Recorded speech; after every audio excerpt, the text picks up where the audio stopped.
Segunda de Timoteo, capítulo 3, versículo 16.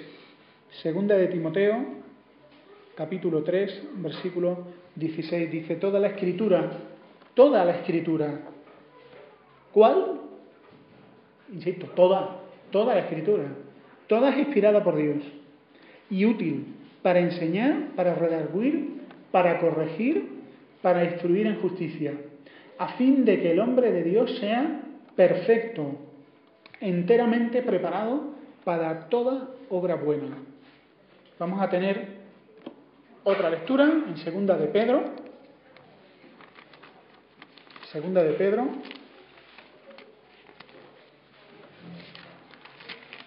capítulo 1 y versículo 19, donde el apóstol Pedro cuenta algo espectacular que él vio, espectacular. Y él lo que vio fue que Jesucristo se transfiguró delante de él, mostrando la gloria que estaba velada hasta ahora. Aquello fue una experiencia como pocas. Y Pedro cuenta esa experiencia, cuenta esa experiencia y añade en el versículo 19, segunda de Pedro, capítulo 1, versículo 19, dice, tenemos también la palabra profética más segura, a la cual hacéis bien en estar atentos como a una antorcha que alumbra en lugar oscuro, hasta que el día esclarezca y el lucero de la mañana salga en vuestros corazones, entendiendo primero esto, que ninguna profecía de la Escritura es de interpretación privada, porque nunca la profecía fue traída por voluntad humana, sino que los santos hombres de Dios hablaron siendo inspirados por el Espíritu Santo. Vamos a tener otra lectura más. Como hace un mes que no me veis, pues más soportable que haga estas cosas. Deuteronomio, capítulo 13. Deuteronomio, capítulo 13.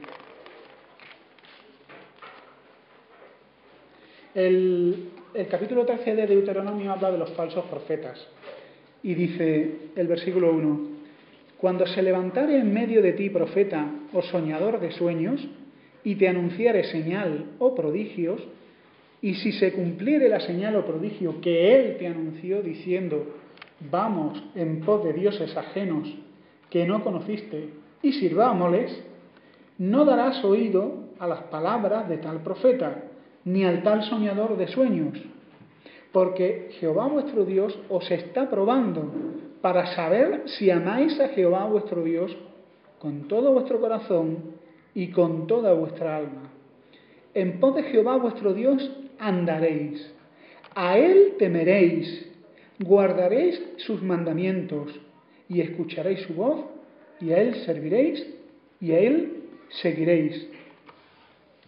Y luego dice lo que tenemos que hacer con el profeta este. Bueno, lo dice específicamente para Israel, eso lo dejo para que lo leáis en casa. ¿Cuáles eran las consecuencias del falso profeta en Deuteronomio? ¿Cómo podemos conocer la voluntad de Dios? ¿Cómo podemos oír la voz de Dios? ¿Ha habido algún momento en tu vida que no sabías qué hacer? ¿Sí o no? ¿Ha habido algún momento de tu vida que no sabías qué decidir? ¿Ha habido algún momento de tu vida en que le preguntaste al Señor, Señor, ¿qué hago? Señor, no lo tengo claro.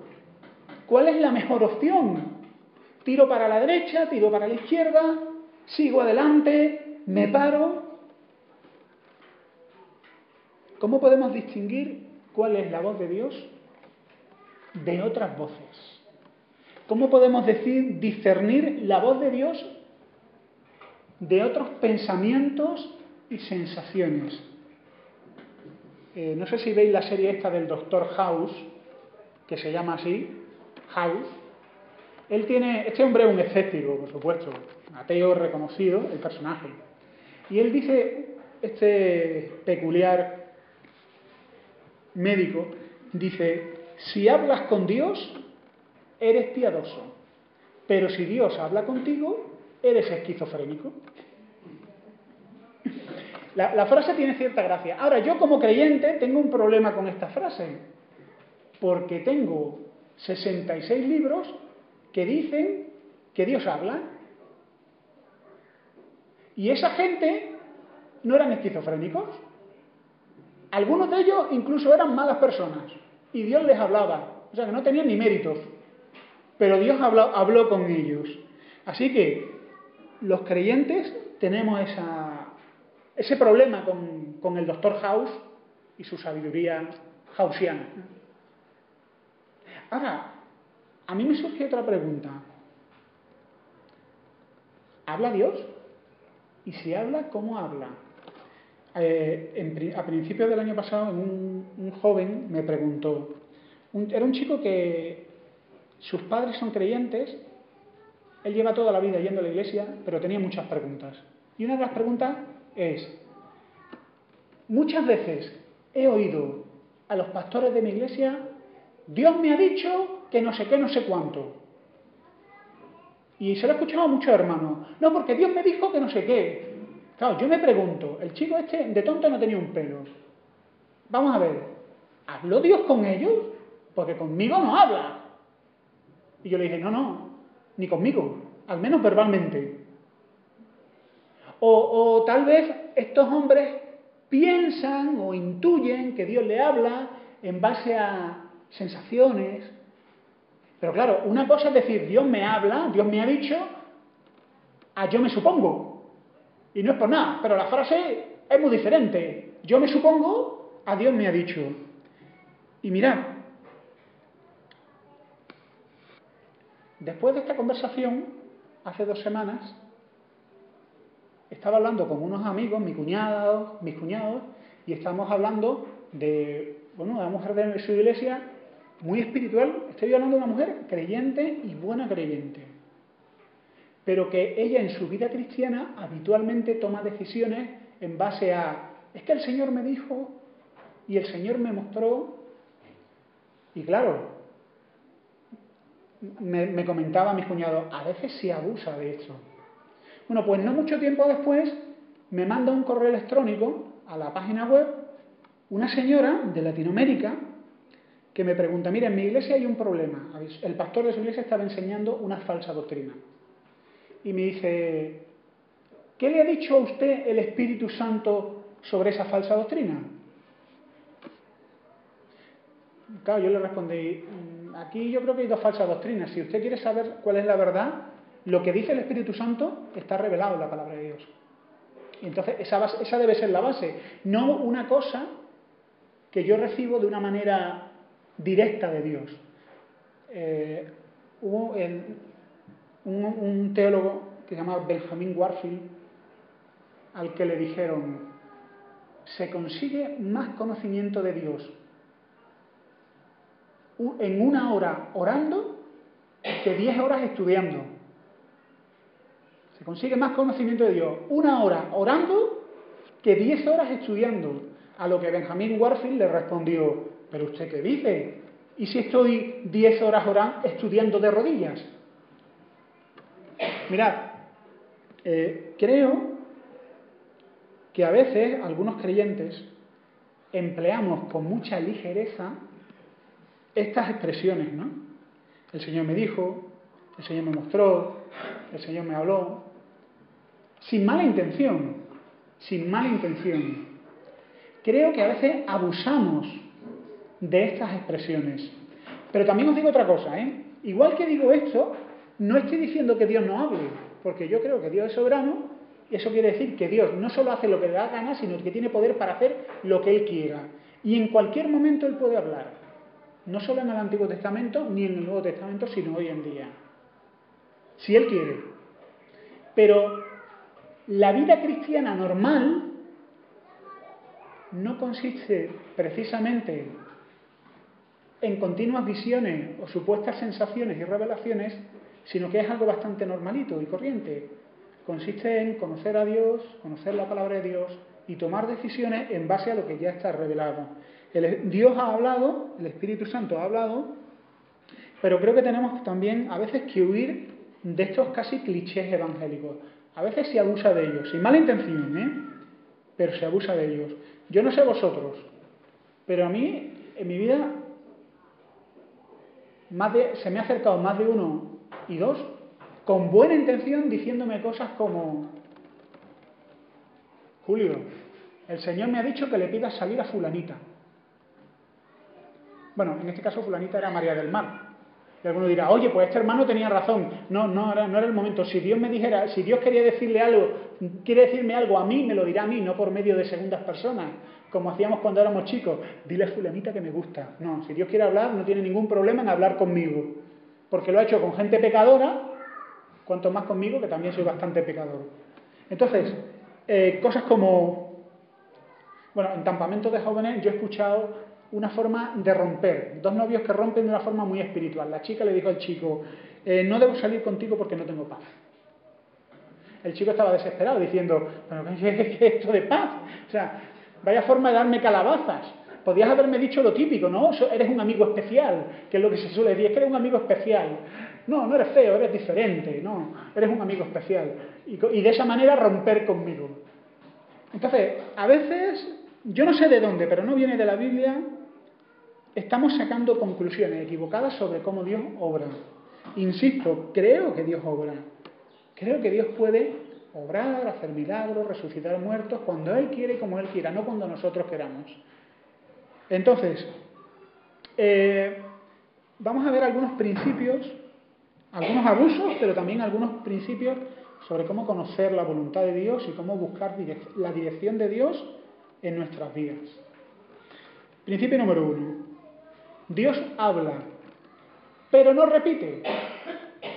Bueno, con esta frase llamativa lo que quiero decir es una cosa. Mirad, todo lo que Dios ha querido decir ya lo ha dicho. Dice 2 de Timoteo 3:16, toda la escritura es inspirada por Dios y útil, etcétera, etcétera. Dice, a fin de que el hombre de Dios sea, ¿qué sea qué? Perfecto. La idea, más que perfecto, es cabal, es decir, acabado, completo. Mirad, la Biblia tiene todo lo que necesitamos para vivir la vida cristiana. Es decir, todo lo que Dios quiere que tú sepas ya lo ha dicho. Pero a veces nosotros decimos, no, Señor, dímelo tú. Prefiero que me lo digas tú. El Señor ya nos ha mostrado y nos ha revelado por medio del Espíritu Santo y por medio de profetas y apóstoles todo lo que necesitamos y todo lo que Él quiere que sepamos.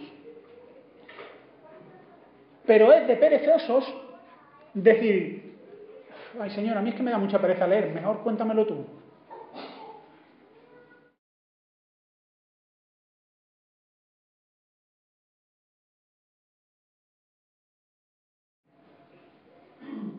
No, Dios quiere que hagamos nosotros el esfuerzo de conocerle.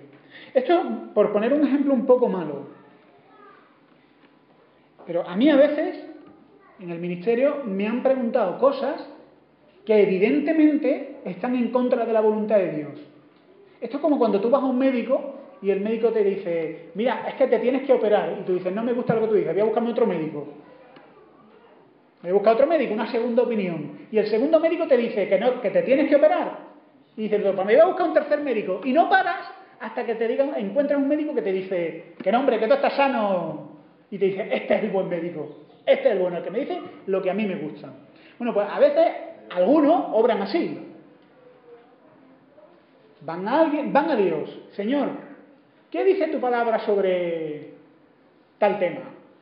Y dice, uy, esto no me gusta. Espera, voy a preguntarle al pastor de la iglesia, a ver si él se da cuelo. Ay, pastor, ¿qué le parece que no sé qué? No. Tengo un amigo que tenía una gran duda, y era si podía salir o no con una chica no creyente.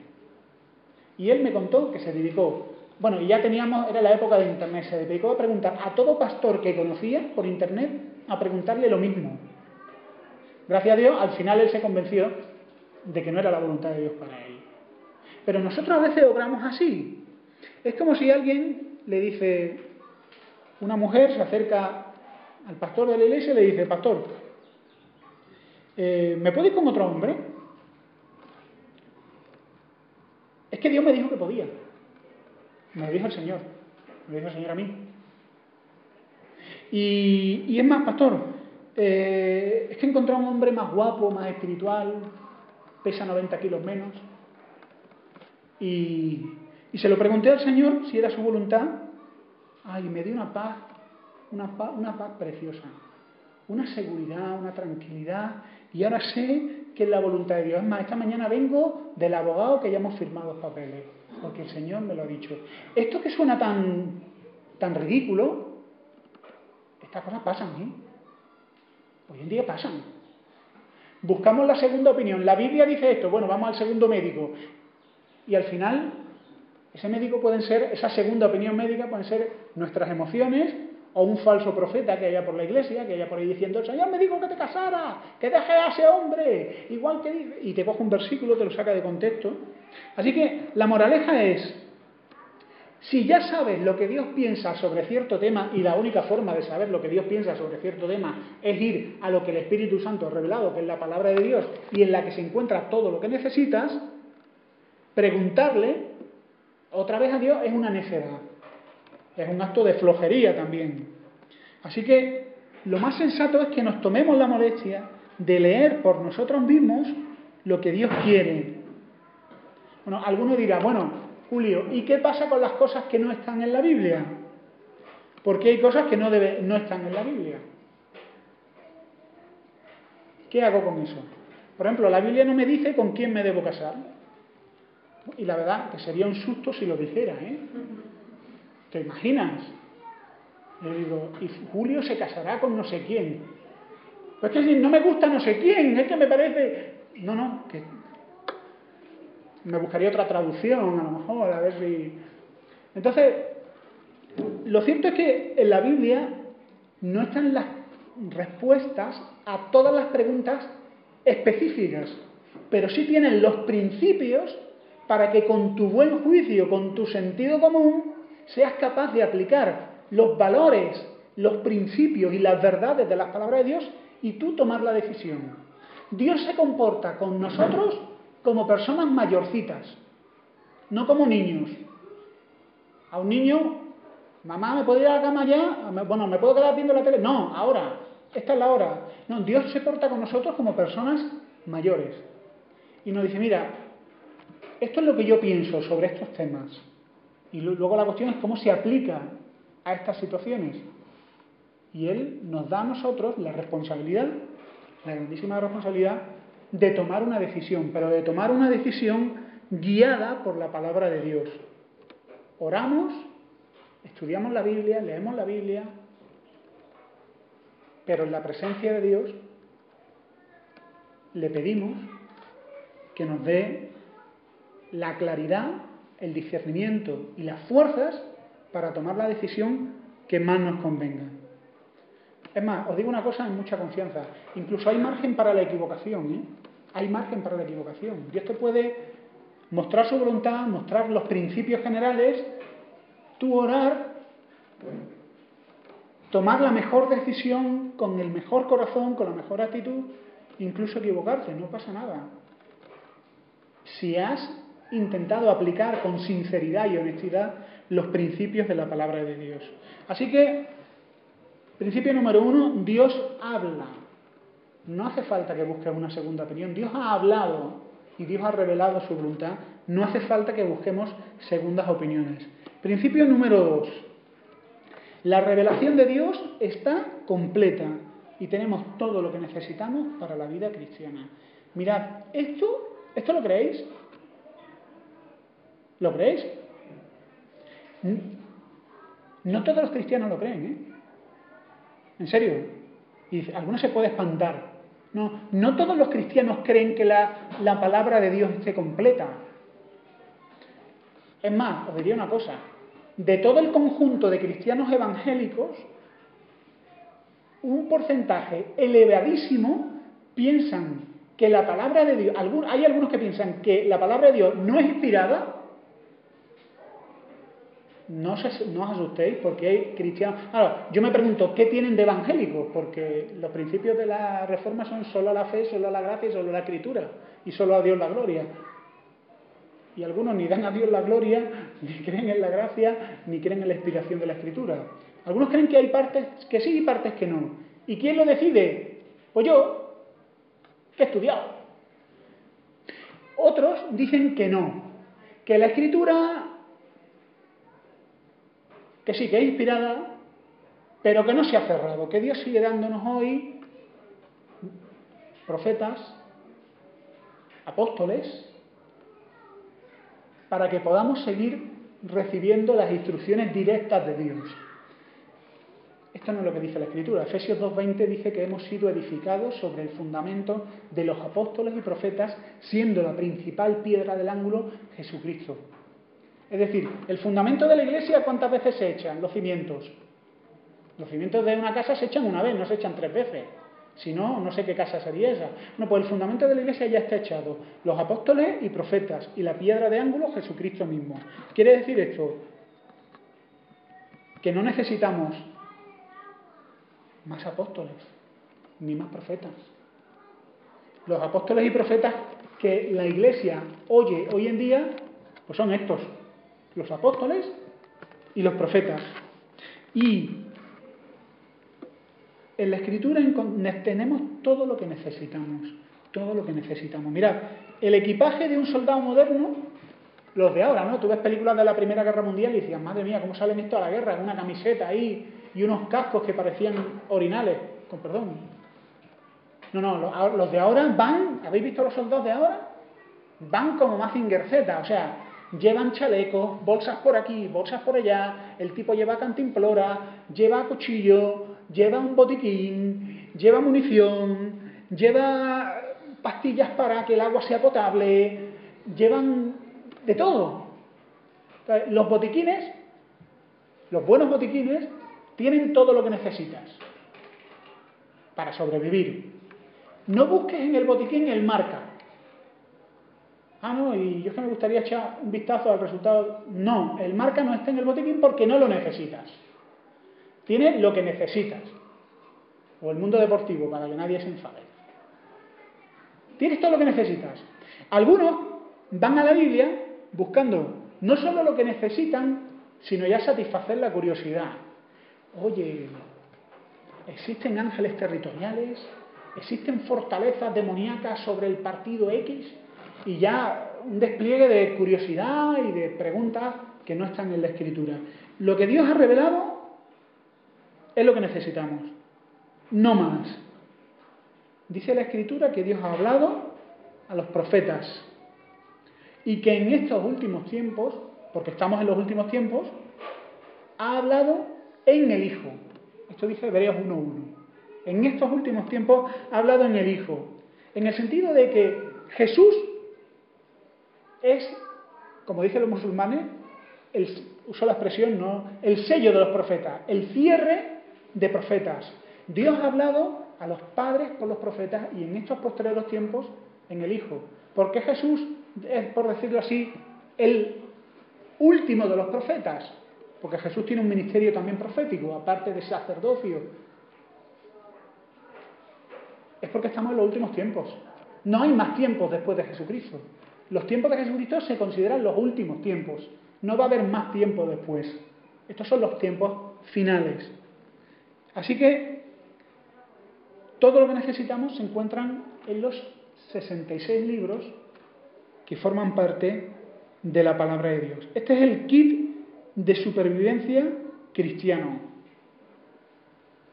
¿Crees que Dios te ha dado un kit de supervivencia incompleto? Echas mano de él, lo abres, ¿dónde están las vendas? ¿Dónde están las vendas? Miras por aquí y por allá, no hay vendas. No, todo lo que buscamos en la Biblia está en la Biblia. Está en la Biblia, está para nosotros y está para vivir una vida cristiana cabal, completa. No necesitamos más. Principio número 2, la revelación está completa.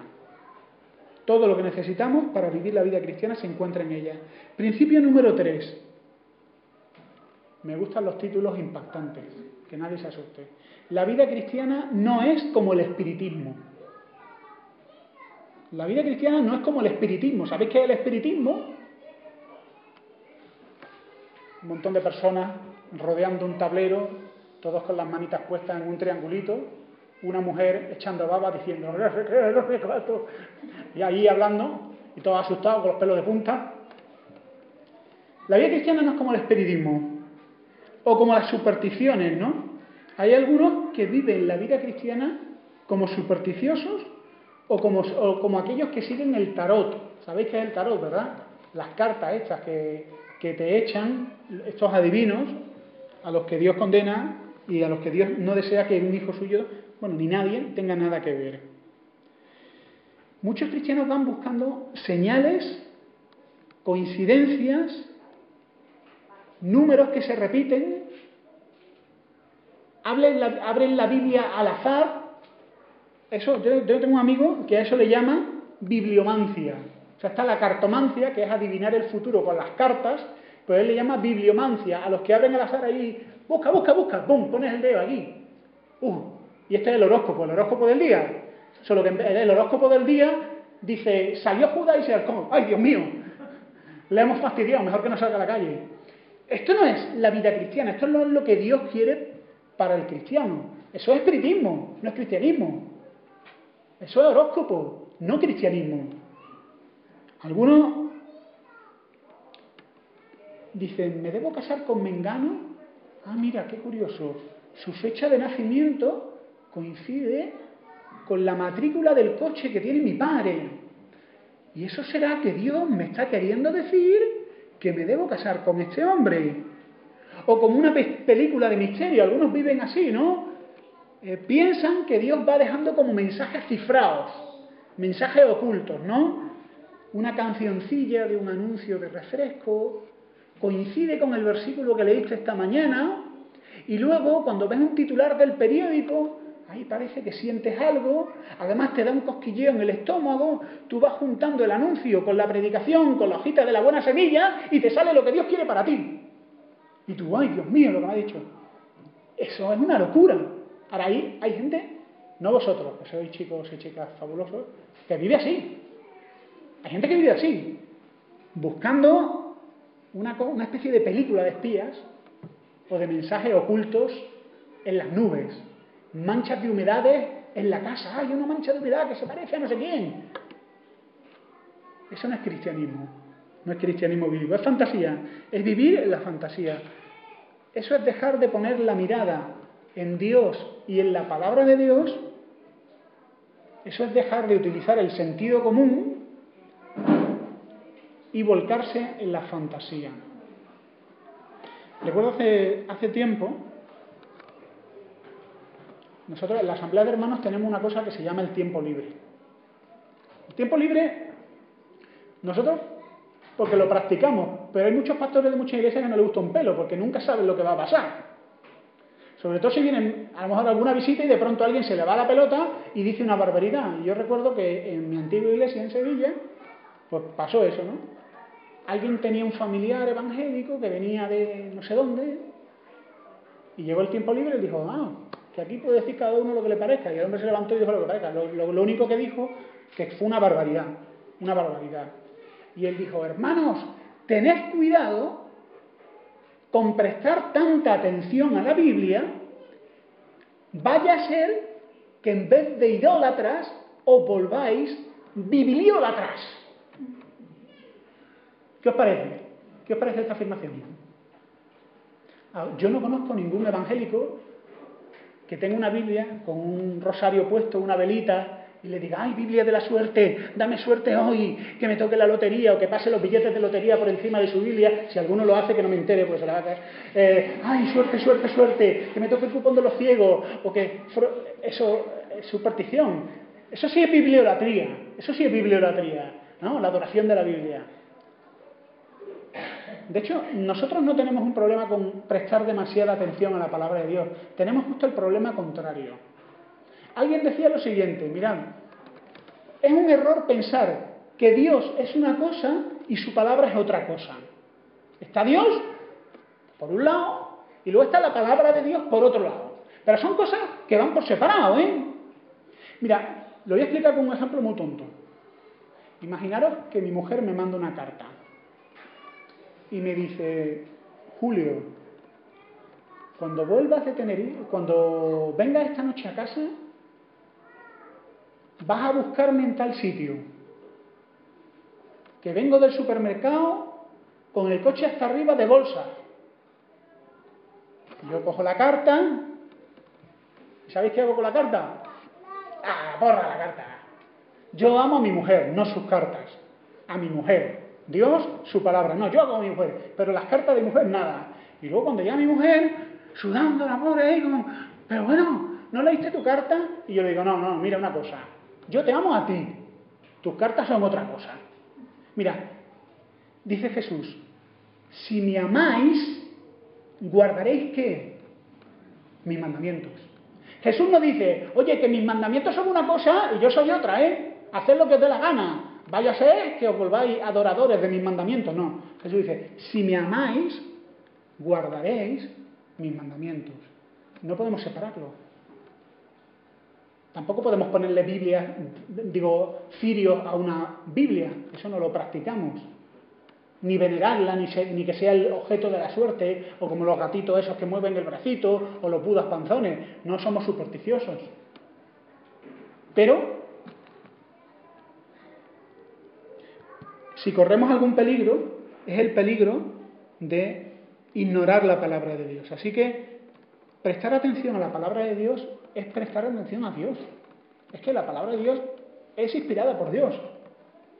No es que tenga importancia, es que son mandamientos de Dios. Es que desobedecer la palabra de Dios es desobedecer a Dios. Y deberíamos de vivir, y yo el primero, deberíamos vivir con esa certeza. Que Dios dice algo, lo ha dicho Dios. La palabra dice algo, lo ha dicho Dios. No es opcional, no es busca una segunda opinión. Así que, principio número 3, la vida cristiana no es como el espiritismo. Ahora la gran pregunta es, ¿y cómo es la vida cristiana? ¿Cómo puedo tomar decisiones espirituales?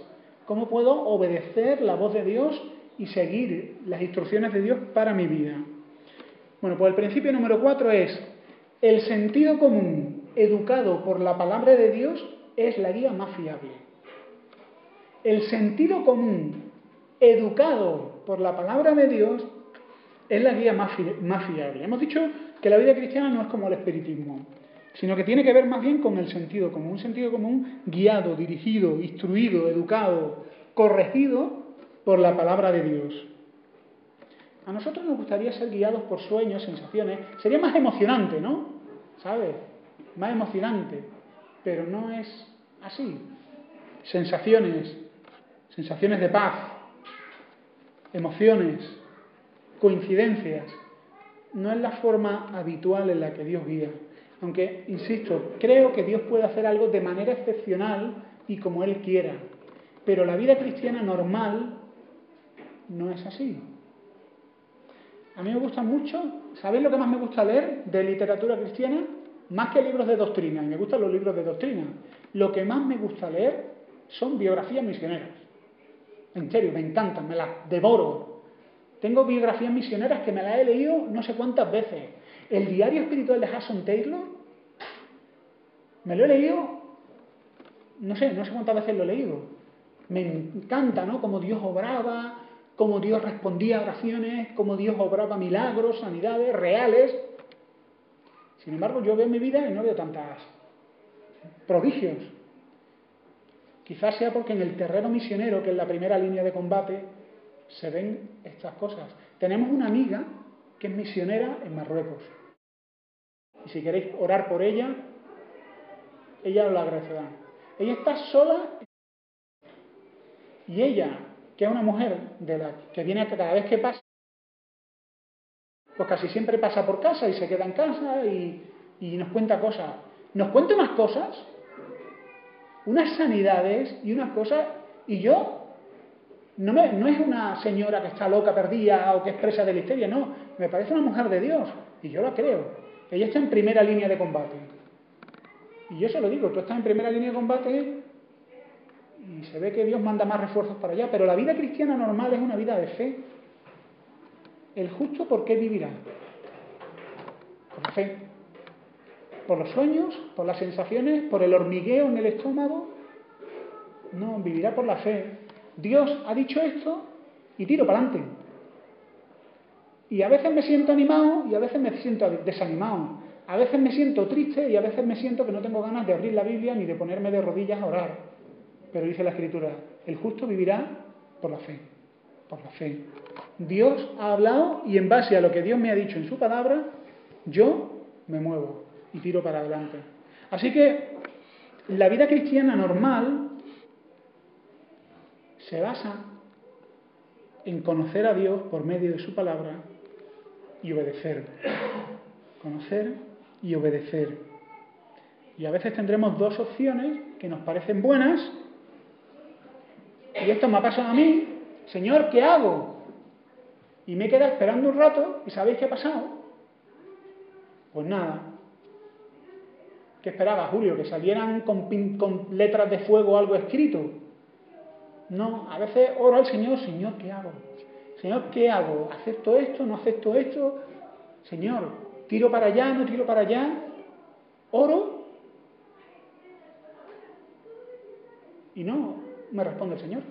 Y tú, bueno, Julio, es que eres un mal creyente, ya lo sé, hago lo que puedo. Pero muchas veces la vida cristiana consiste en que Dios te dice, mira, eres mayorcito, esta es mi palabra, yo lo que te pido es que me conozcas, que te apoyes en mí y que tomes decisiones apoyadas en lo que sabes de mí. Adelante. Exactamente como muchos padres hacéis con vuestros hijos cuando ya van siendo mayores. Y ya no podéis decirle vosotros, venga, te acuestas hasta ahora, esto te lo comes entero. No, ya poco a poco tienen que ir despegando del nido y tomando sus decisiones. Así que el cristianismo hoy en día creo que sufre una anemia de Biblia y una embriaguez de sueños y sensaciones santificadas. Sufre de un abuso del Dios me dijo cuando simplemente son tus deseos o tus sensaciones. A veces con buena intención, a veces buscando manipular. Eso solo el Señor lo sabe. Lo que nosotros tenemos que hacer es volver a meditar en la palabra de Dios de una manera constante. Meditar en la palabra de Dios de una manera constante. Que el estudio y la lectura de la Biblia sea algo que hagamos a solas. Que hagamos en grupo, que lo hagamos en la célula, que leamos y que volvamos a leer, que leamos detenidamente y a veces un poquito más rápidamente, que la memoricemos, que la analicemos, que la discutamos, que oremos con la palabra de Dios. Y de esa manera estaremos forjando en nosotros un tesoro de sabiduría espiritual con el cual vamos a estar equipados para toda obra buena. Para enfrentarnos a la vida como hombres y mujeres maduros. Eso es madurez cristiana. El conocimiento de Dios que hace de ti un hombre y una mujer de Dios. El conocimiento de Dios que te ayuda a tomar las mejores decisiones y te ayuda a apoyarte en Dios y no a apoyarte en sensaciones, impresiones o incluso deseos o sueños. Nadie dijo que iba a ser fácil, pero no estamos solos.